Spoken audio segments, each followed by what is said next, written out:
call the precious audience and please enjoy the presentation of my students, and they're covering authors from east to the west. Yes. So first we have the old announcements themselves.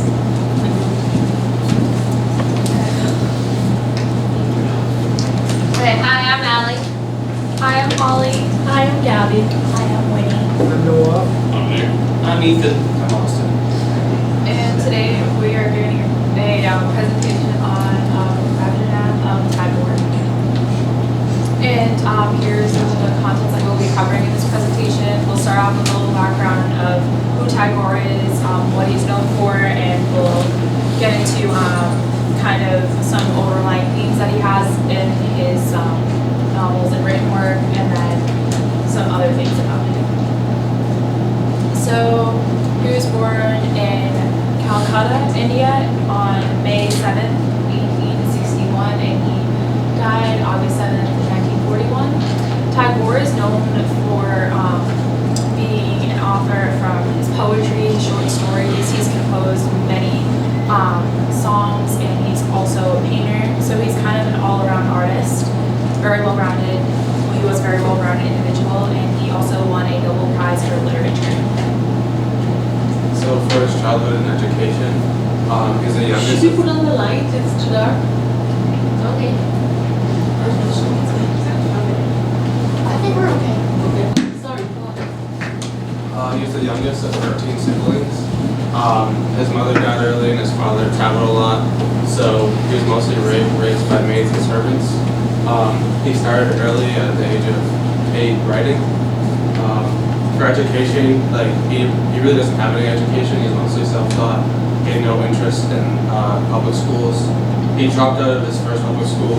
He attended the University College in London shortly, but then he dropped out, and he just decided to learn works of Shakespeare just to improve his writing. So one of the huge overlying themes in Tagore's work is universal love, and universal love, it kind of has to do with just like how everyone receives love. However, how they receive it may be differently, but the feeling that an individual gets from love is still the same. And in this poem that he wrote, I can read it out loud. Yes. Sure, okay. So it says, I have seemed to have loved you in numberless forms, numberless times, in life after life, in age after age, forever. My spellbound heart has made and remade the necklace of songs that you take as a gift, wear around your neck, in your many forms, in life after life, in age after age, forever. Whenever I hear old chronicles of love, its age-old pain, its ancient tale of being apart or together.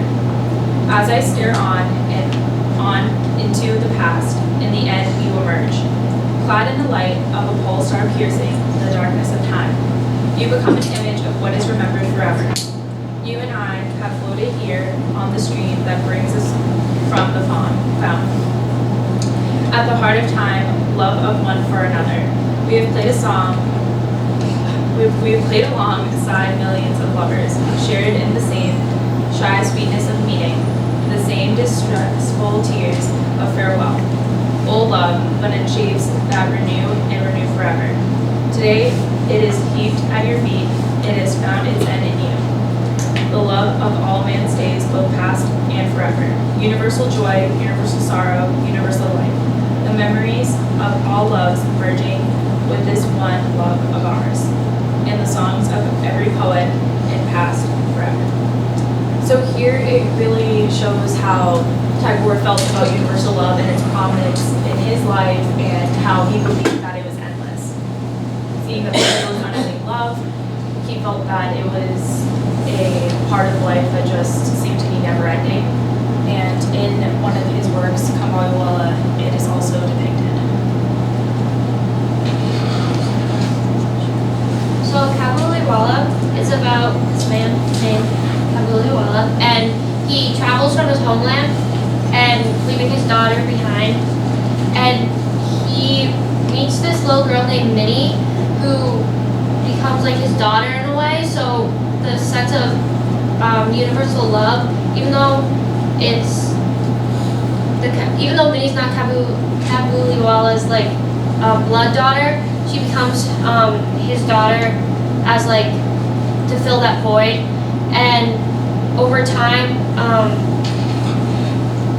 she grows up and Kabuliwala goes to prison, and when he gets out of prison he realizes that Minnie's not a little girl anymore and that he missed out on a big part of Minnie's life, but that also helped him come to the realization that his own daughter, he missed out on so much of her life. So Minnie's dad gives him some money to go back to see his daughter and try to reestablish that relationship that he longed for.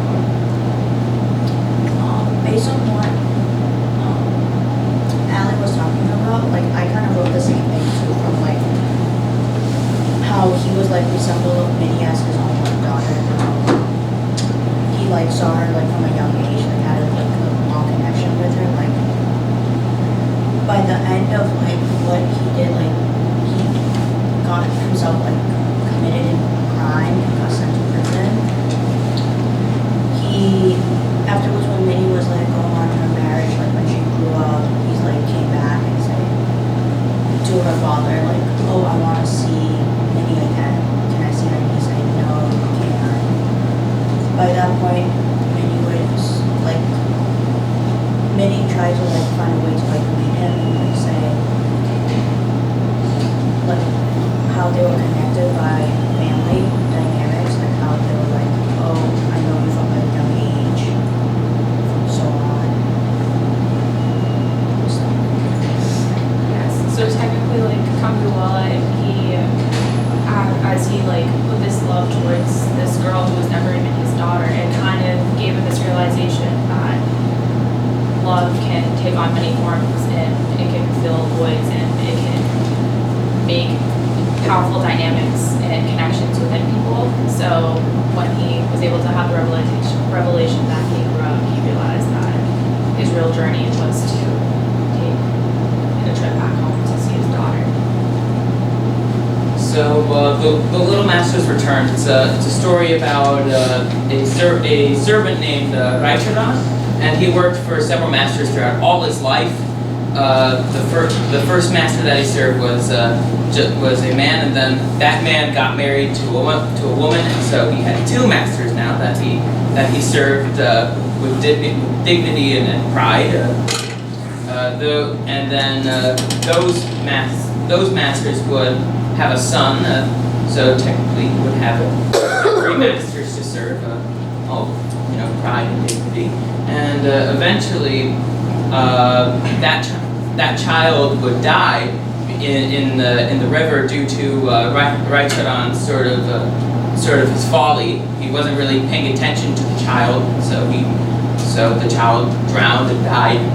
Unfortunate, but then afterwards he went back to his village to kind of his original village to kind of atone for the fact that he let a child drown, and then eventually his own wife would bear a child, and he would try and do everything to help this child be the best person that the child can be, and eventually it's just like he's able to kind of find, I guess, that happiness that he once had for his original masters, even when they kind of kicked him out. But essentially, like this, the story is kind of a sad story due to the death of a child occurring, and Raicharan just kind of feeling broken after failing his masters, and even then, eventually, he was able to kind of gain back sort of that sense of purpose through really wanting to make his own child like the best that the child could be.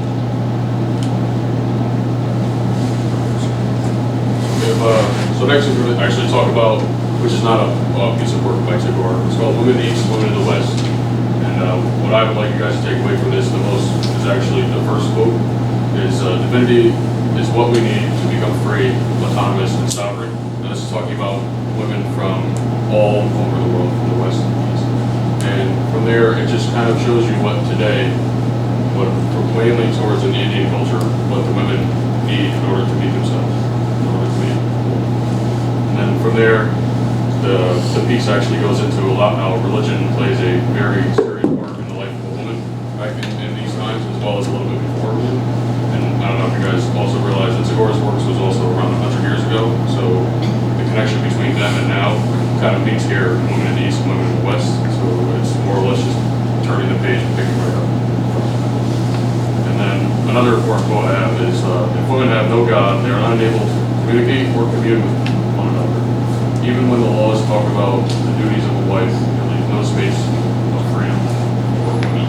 So essentially, what you're trying to understand with Indian culture is that women were not actually put into, like, for example, one and one were supposed to get married, she has no choice. She is bound by either for money or for something that the family has to offer. So she has no choice, which now connects to today's life, where actually in some parts of India, it's still, arranged marriage is still a thing now, and all cultures are starting to say that women are starting to get pregnant. And then, now for Tagore's view on women, this is actually my favorite quote, and we're talking about Tagore throughout all of the class. It says, by plucking her petals, you do not gather the beauty of the flower. So just take a minute and think about it. It's actually a lot deeper than you can imagine. But in this, so Tagore's writing is able to showcase how he viewed his views differ from the views of other people in India during the time, and also it allows us to see his feministic viewpoints from over 100 years ago when it was actually shunned upon, and how it still relates to today's world. So, blurring the lines between fantasy and reality is something that Tagore did quite a few times throughout his collection of short stories. And so this idea of the supernatural, it can be a very powerful force, and it can drive human behavior, as shown through multiple of Tagore's pieces.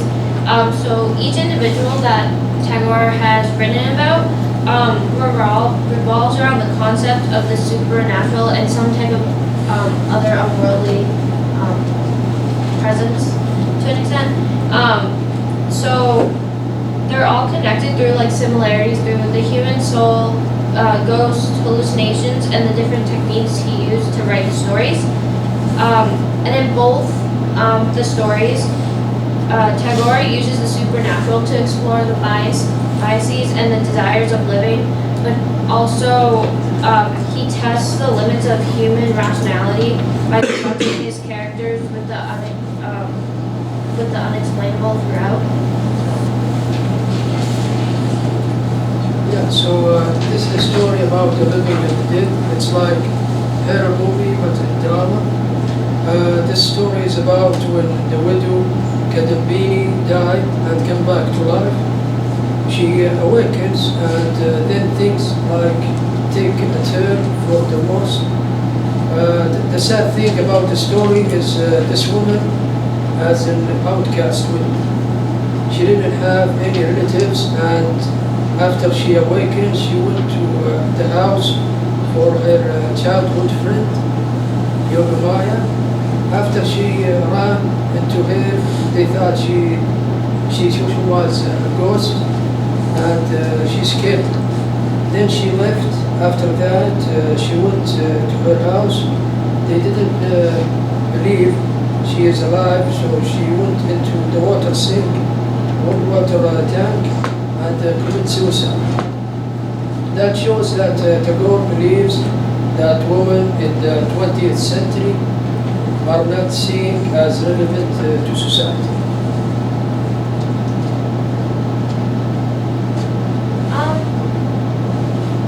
I guess, based off of what my friend was talking about, the quote from that book about, or the story in which she threw herself off was, I did not die, I tell you.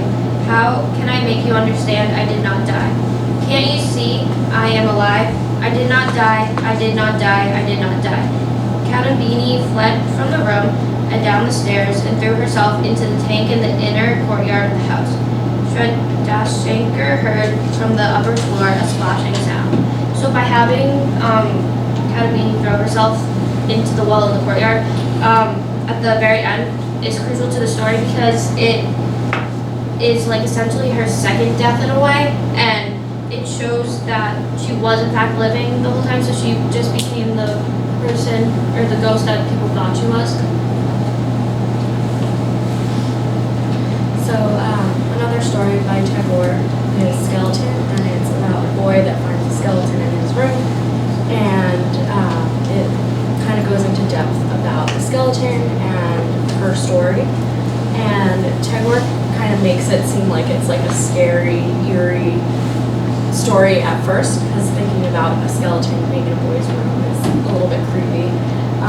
But overall, it's supposed to be a funny story, and the outcome really explains how Tagore empowers women and his feministic views. And the true meaning behind the story is about a woman trying to escape her life that's been preset for her because she was in an arranged marriage and she wasn't happy.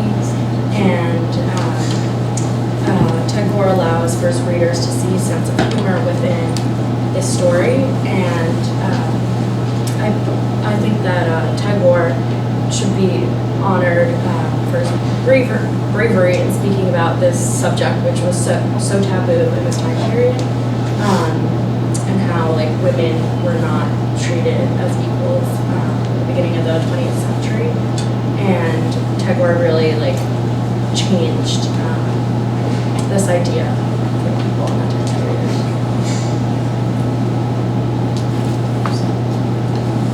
So in the end, that is actually something else.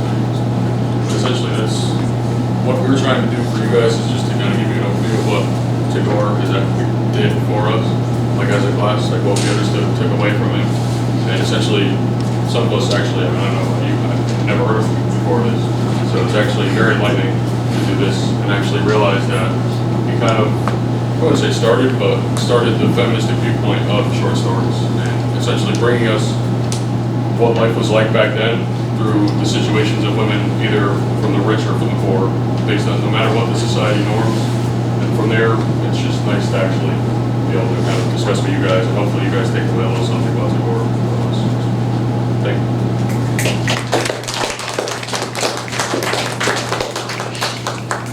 Alright, so we're doing our presentation on James Joyce. He's our first Keystone writer in the class that we talked about.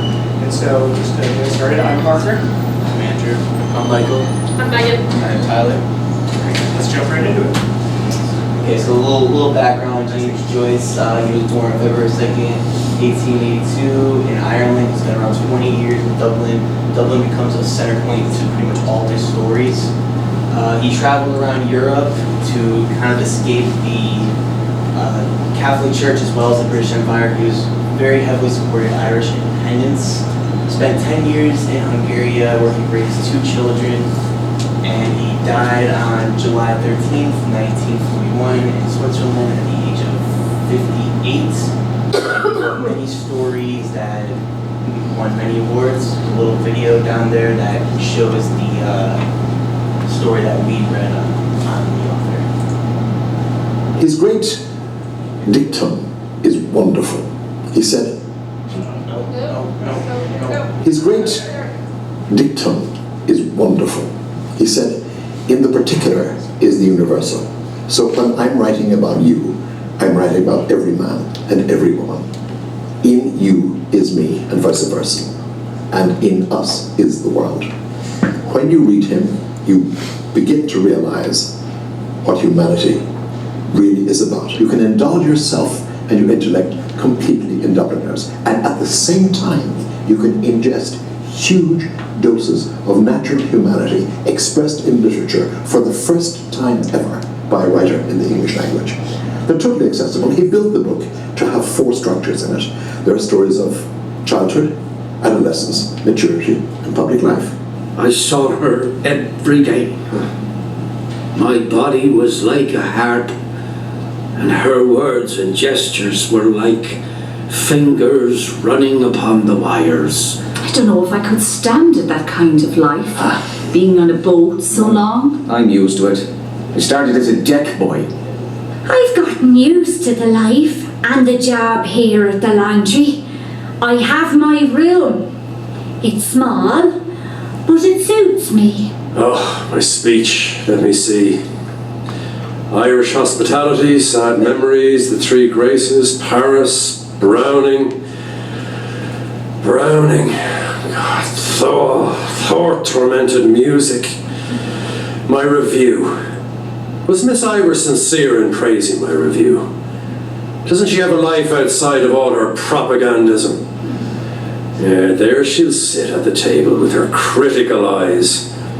She won't be sorry to see me fail in my speech. In each of those stories, he dramatizes characters who normally writers of the English language wouldn't look at twice. You'd give a dime to on the street. And yet, he takes these people and he makes them important. So we compared, what? Okay. So we compared the East versus the West by using the woman in the East and the woman in the West. So we compared them to the last author, Tagore, and the differences between both of their cultures. How, like, in India, they still have arranged marriages, while in Ireland that wasn't the case. And how Irish have more of a respectful view on their women than, like, how the women in India are more viewed as, like, property to originally their father. Then once they get married, their husbands, and then once the husbands die, their oldest son, and originally at one point both of them were taken over by England when England was going all around and, like, having wars against everybody. It seems like.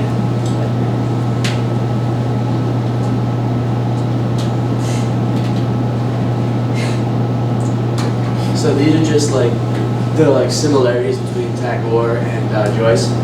So Tagore and Joyce, both of their works were like unnatural contemplation, naturalism, and like lyricism, as most of his, as both sides, both authors had very similar like writing styles. Joyce created a 100-letter word for his fear of thunder and lightning that I cannot say. If you want to sound it out, be my guest. And just like Joyce, Tagore was regarded as a poet, but not for the Irish culture, but for the Indian culture. And Joyce learned Norwegian by himself to read Henrik Ibsen's plays. And Tagore is regarded as one of the most towering figures of the 20th century world literature. And Joyce is named as one of the top 100 people in the 20th century for his Irish literature.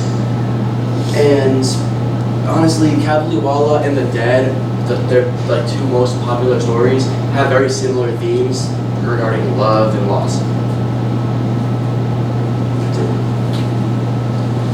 So I looked into Joyce and the Irish identity, which was kind of easier for me to do because I'm a history major, so this is just it's what I do for fun anyways.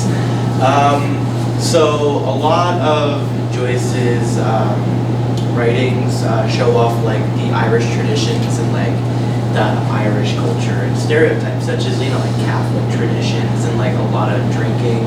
And something that I found interesting was he was writing in the late 1800s, early 1900s, and like having all these Irish stereotypes in our culture today is still like very prevalent. Like in comedy movies, I'm sure you guys have all seen Ted, Family Guy, they got Irish stereotypes too. And then like get like your gangster movies like The Irishman, which just came out on Netflix, and my favorite movie of all time, Gangs of New York. So yeah, it's interesting to see that stuff. Cool, so I kind of get the job of pulling all the literary and some of the historical stuff together. So I want to talk about a thing that's pretty prevalent throughout all of James Joyce's literature, and that's this idea of an epiphany. But Joyce's definition of an epiphany is a little different than like our definition of epiphany. It's actually called like a Joycean epiphany. He has a term for it. So we're going to start off just by dissecting the idea of what is an epiphany. So epiphany comes from the Greek word epiphanian, which means to reveal, and sort of from there we also have the biblical definition of Epiphany, which is the feast known as Epiphany, which celebrates the revelation of the Magi the revelation that Christ is God incarnate when the Magi visited him, and it takes place on January 6th, fun fact. But our modern definition of Epiphany is just a sudden and striking realization. So Joyce kind of takes a little bit aspect of all of them, with his Catholicism coming into it. In his definition of Epiphany, he described in an early version of his book, Portrait of an Artist as a Young Man, and he described it as a sudden and momentary showing forth and disclosure of one's authentic inner self. So, now that we know what Joyce's Epiphany is, how is this coming to his work? So the two main stories I used to kind of focus in on this were Araby and Evelyn. And I know not all of you know them, but the important part about it is that our characters, our protagonists for both stories, in the moment of Epiphany, aren't left enlightened or very clear of where they're going. Instead, they're left confused and unsure of themselves. So the Joyce moment of Epiphany is very steeped in this confusion rather than a normal epiphany, which would be this moment of enlightenment that drives the rest of the story forward. Joyce also isn't very into traditional story structures. A lot of his works lack a clear beginning, middle, and end. So for both of these stories, that moment of epiphany is also where it ends. So how does this represent the times and represent Joyce? This idea of epiphany is very unique to Joyce, but I think it also goes to show how committed he is to really portraying this Irish identity. Because by ending right after this unsure epiphany, where our character is left confused, not sure how they're going to move forward or what happens next, instead of giving us a conclusion, he instead invites us inside that character's mind to take a look and sympathize and see how we might feel in a situation like that. And through that extremely unique characteristic of Joyce, we're actually able to get put into the shoes of the person at that time. We can just for a brief moment feel what it might look like. This book was published, his collection was published in 1914. They were written at different times, but they were all published in 1914. And at this time, Ireland is defined by this huge push for nationalism and this cultural push to really find one's own identity. And so, in the confusion and unsurety that this creates in a person, Joyce kind of lets us see it. So yeah, that's all we got. Thank you for listening. We're going to present on John Lahiri. My name is Kathy. I'm Samantha. Evan. I'm Hannah. Tyler. And just a little background, she's the only female author that we made of the three main authors that we studied. And she is actually a representation of both the East and the West. She was born in the UK, and she moved to the United States where she grew up, so she has that Eastern culture in her. But she has Indian background, so she also has the Indian culture, which is the eastern part, and then the western is the US and the UK. So she was a successful Indian American author whose work has gained global attention for her multiple literature awards. Such awards include, but are not limited to, the Pulitzer Prize for Fiction, the Penn Hemingway Award, the Frank O'Connor International Short Story Award, and she explores the journey and the experiences of Indian immigrants in America. Through her work, Lahiri uses personal experiences of her family, friends, etc., all who have experienced a sense of duality or multiple identities. And to understand and appreciate her work, we must understand the perspective in which they were written.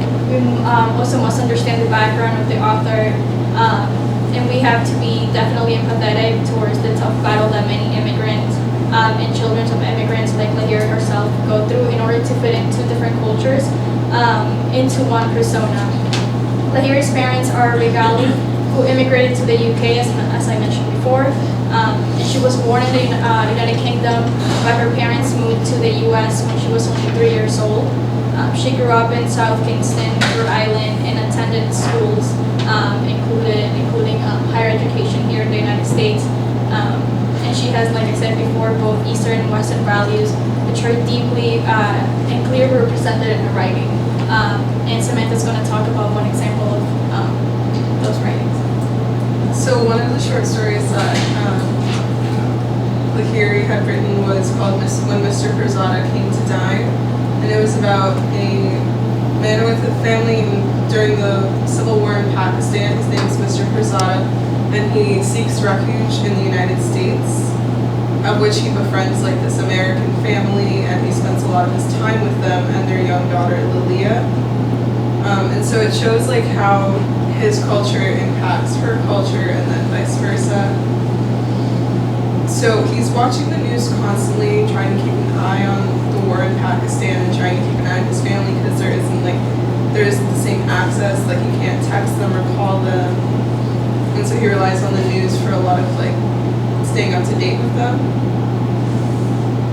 There's also one thing that like in American culture, there's Halloween obviously, and kids will go trick-or-treating with or without like their parents' permission sometimes, but Lilia's parents let her go by herself, and so she goes with her friend, and Mr. Pirzada doesn't think that that's the wisest thing to do, and he suggests to accompany them.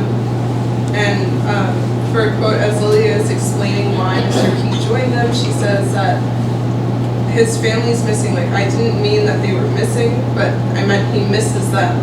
They live in another country and he hasn't seen them in a while, that's all. So for Mr. P, in Pakistan, you wouldn't leave your children unattended, especially at night, and it's an interesting shift from like the American tradition of Halloween, where most parents are fine with having their kids go. So not only is she learning about like her own American history in American schools, but she's learning about his history as he spends so much time with them.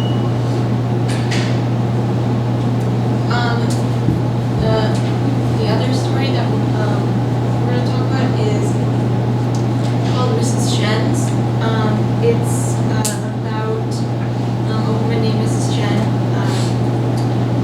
As she babysits a little boy named Elliot. She came to America when she married her husband. She was an immigrant from India. And the story is about a culture shock. She babysits. She doesn't know how to drive, so she's learning how to do it, and it really stresses her out. She cooks a lot, and whenever she like chops vegetables and things, she uses a very specific knife that is traditional to India. And at one point during the story, she finds out that her grandfather died, and she becomes very isolated because she can't go back to India to be with her family. And she like doesn't want to drive, doesn't want to cook, doesn't want to leave her apartment or do anything. But throughout the story and seeing her culture shock, we like see a little bit of the East Coast come through, especially when there's a moment when she asks Elliot if she were to scream, like in her apartment, what would happen? And he says that probably nothing, but the neighbors might call and ask you to keep it down. But she explains that in India, if you were to like make any noise, because she was from Kolkata, if you were to make any noise, like the whole neighborhood would come running and be like, what's going on, and want to celebrate with you or mourn with you, depending on what was happening. He also learns like the first thing that he does when he gets to an apartment is he has to take his shoes off, because a lot of times in like Western cultures people wear their shoes in the house, but in a lot of Eastern cultures, not just India but a lot of other Asian cultures, people wear like slippers in the house and don't wear shoes in the house. So it's like something that he has to learn how to do, and it just it's a really good way to show like how an immigrant gets used to American life. Yep. So Lahiri is also the author of The Namesake, which was very popular in its release, and it was adapted to a film. And it hits a lot of notes that we've been talking about, not just in the Lahiri section, but in general when we think about what it looks like when people from like a certain context are like transplanted into another. Like what are the conflicts that arise out of that? An important part of it is one of the main characters is a migrant to the United States from India. She comes with her husband, to whom she was married by an arranged marriage, named Ashima, and she comes to the United States and has to adapt to the technology, sort of like different landscape of the neighborhoods, and eventually to raising her son, who is the other main character of the novel. So one of the like early features of like the shock of adjusting to the United States is that when she's trying to do laundry on American washing machines, she shrinks her clothes because she's used to it, and that's sort of a physical example of like something a little bit more fundamental though, which is things like how the layout of her house and neighborhoods in general isolate her from other people. She's generally more lonely in that she's alienated from other people culturally, but also America is more, people's lives are more individualized than they are where she's from. A key turning point in the novel too is when Ashima is having her son, and in the hospital, her and her husband realize that they have to give her son a name right on the spot for the birth certificate, which they were not prepared to have to do. So her husband gives her son, one of the first names he can think of, which is Gogol, which is the last name of a Russian author that he's a fan of.